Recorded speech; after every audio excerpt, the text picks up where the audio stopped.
There's this man's photo on the wall of my father's office at home. You know, where father brings his work, where he doesn't look strange, still wearing his green uniform and colored breastplates. Where to prove that he works hard, he also brought a photo of his boss, whom he calls Apo. So Apo could, hang around on the wall behind him and look over his shoulders to make sure he's snappy and all. Father snapped at me once, caught me sneaking around his office at home, looking at the stuff on his wall, handguns, flags, a sword, medals, a rifle. Told me that was no place for a boy, only men, when he didn't really have to tell me because, that photo of Appa on the wall was already looking at me while I moved around. His eyes following me like he was that scary Jesus in the hallway saying, I know what you're doing.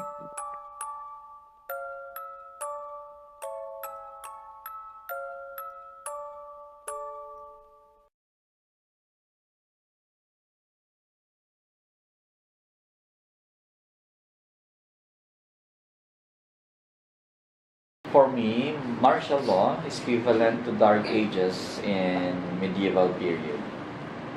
It was Dark Ages for the Philippine history because during those years, for almost 20 years, people suffer, people died, people lost their loved ones, and people don't know what to do because they may be picked up by the authorities, may be put into jail without due process of law because the writ of habeas corpus were suspended. Ang martial law, 'di ba ano 'yun? Yan yung dinideklara ng gobyerno para kapag nakokompromiso yung seguridad sa isang lugar, kapag merong rebellion, invasion, dinideklara yun ng presidente, 'di ba? Para maprotektahan ang mga mamamayan. Yun yata yun eh.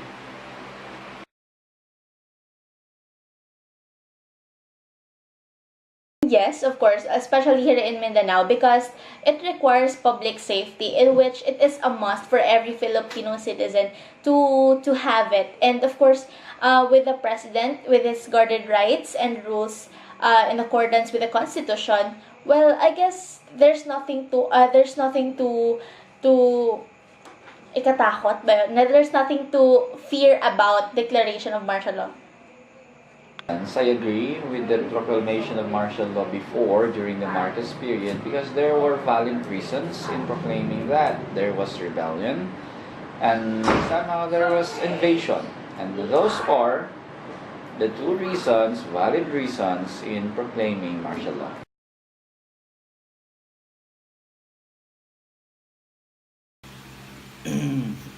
Yung martial law noon, it was under the 1973 Philippine Constitution and dineklara siya ni President Ferdinand E. Marcos. Dineklara niya sa kadahilan ng gusto niyang patahimikin yung nasa oposisyon, yung nasa media na wala namang ginawa kundi puro na lang pambabatikos, pagpupuna sa lahat ng kanyang mga ginagawa. Yung martial law ngayon naman, it was under the 1987 Philippine Constitution and obviously dineklara siya ng kasalukuyang Pangulo na si President Rodrigo Duterte. Under siya ng 1987 Philippine Constitution and dineklara lang naman niya yon nung may nangyaring kaguluhan sa Marawi City na inokupa ng Mauti Group yung buong syudad ng Marawi City. Well, the martial law during the Marcos regime is that we are not guarded on our rights as human in human rights basically. And of course, the martial law in this time during Duterte is that we know the limits of of the martial law itself, because we already have this constitution, and human rights is being still being practiced, especially here in Mindanao, which is the most affected in proclamating and in the proclamation of.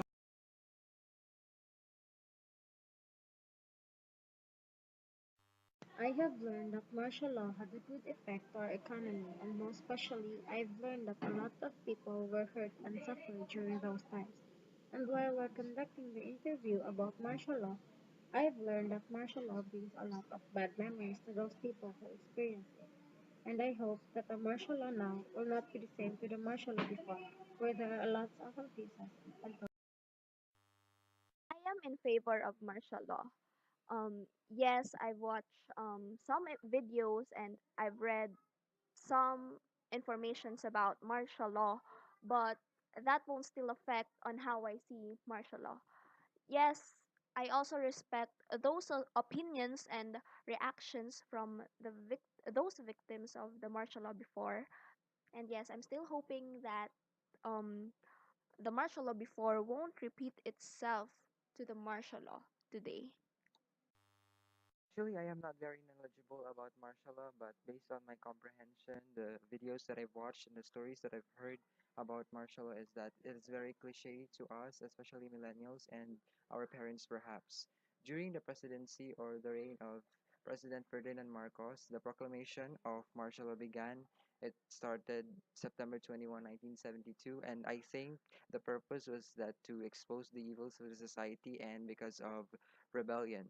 And martial law was really brought huge impact to the lives of the Filipinos. It created darkness to them because of the abuses that they've experienced, and I do believe that martial law should never be forgotten until present or in the next years, because having the wide scope of understanding or reminiscing the past will help us to be aware of the things around us and that happened in the past. I am against extending martial law until 2022 or whatsoever, um, because of the experiences of the victims. I don't want to see crying people. I don't want to see bloods everywhere, and I really don't like war.